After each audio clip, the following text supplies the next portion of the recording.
Ride over to Prince of Wales Island to Fireweed Lodge. You have two choices when you come into Ketchikan.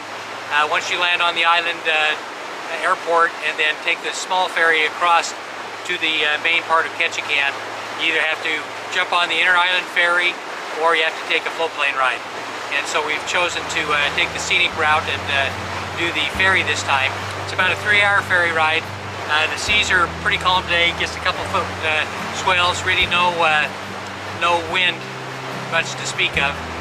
Expecting a great week of fishing. They've been really hot on the kings. The silvers are starting to move into the bays, and also the halibut and rockfish, lingcod will just be fantastic. So looking for a great opportunity with Fireweed Lodge on Prince of Wales Island.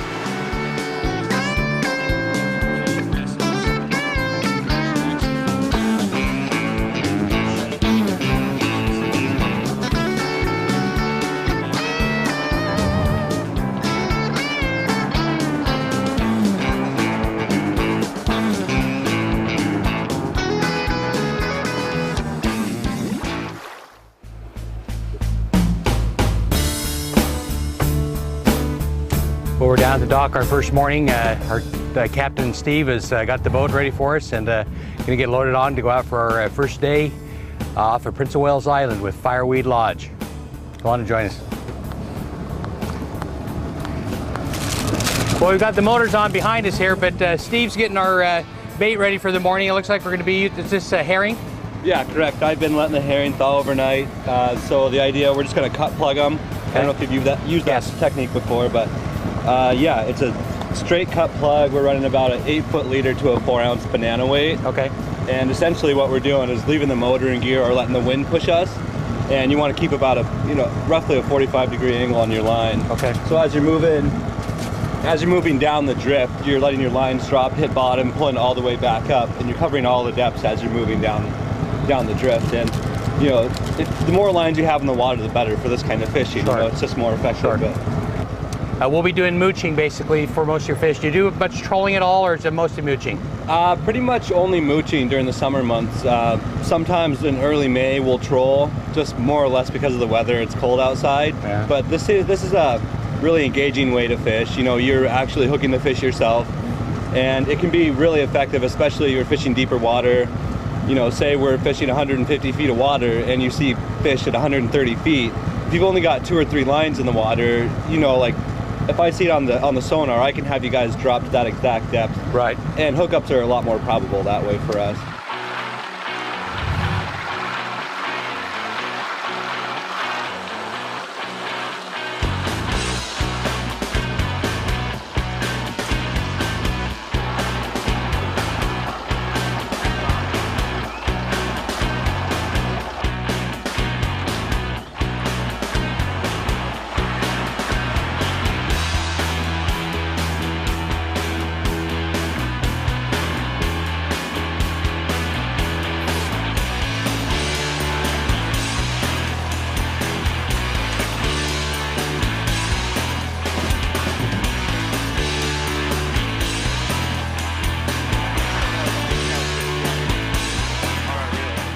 If you get a hit, the best thing to do is just to kind of stop or to reel really slow and let that fish take it. A lot of times you'll feel the fish playing with it for a little while, and once your rod starts to load up, once you feel the fish take it and start to turn its head, let your rod bend just a little bit, and then reel down and give it a good set. And then one set is all you need, and then just keep good pressure on the fish after that.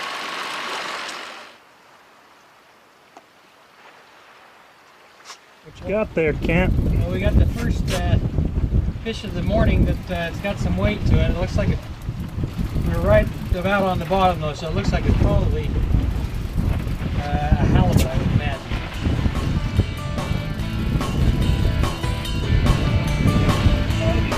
Oh, he's line. That's exciting.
Well, I'm here with Bob and Jeannie Anderson at Fireweed Lodge, the owners here.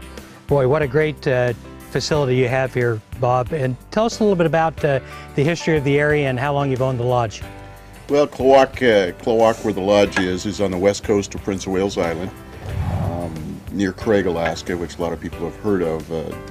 The west coast of Prince of Wales Island has historically been the fishing grounds for all the commercial fisheries for the last 100+ years. So I came out here in the early, 1980 actually, working for the state, and loved it out here and decided to stay, and in 1990 started the lodge, and we were one of the first lodges in this area.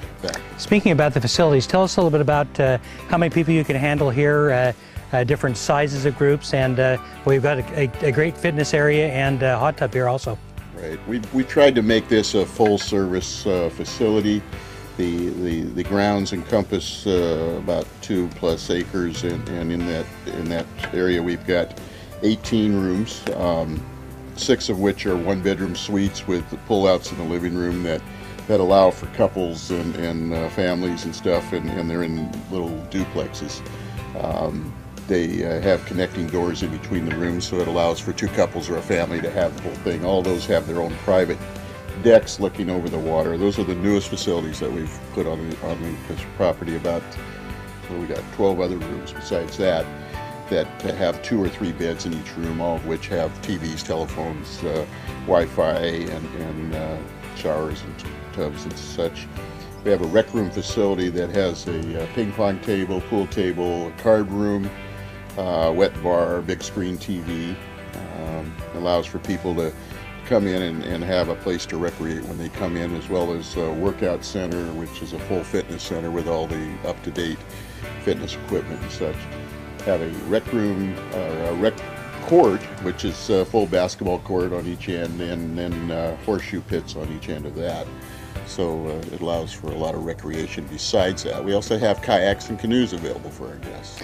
Yeah, and that I just left the hot tub room, and looking over the estuary here behind you is just a beautiful setting.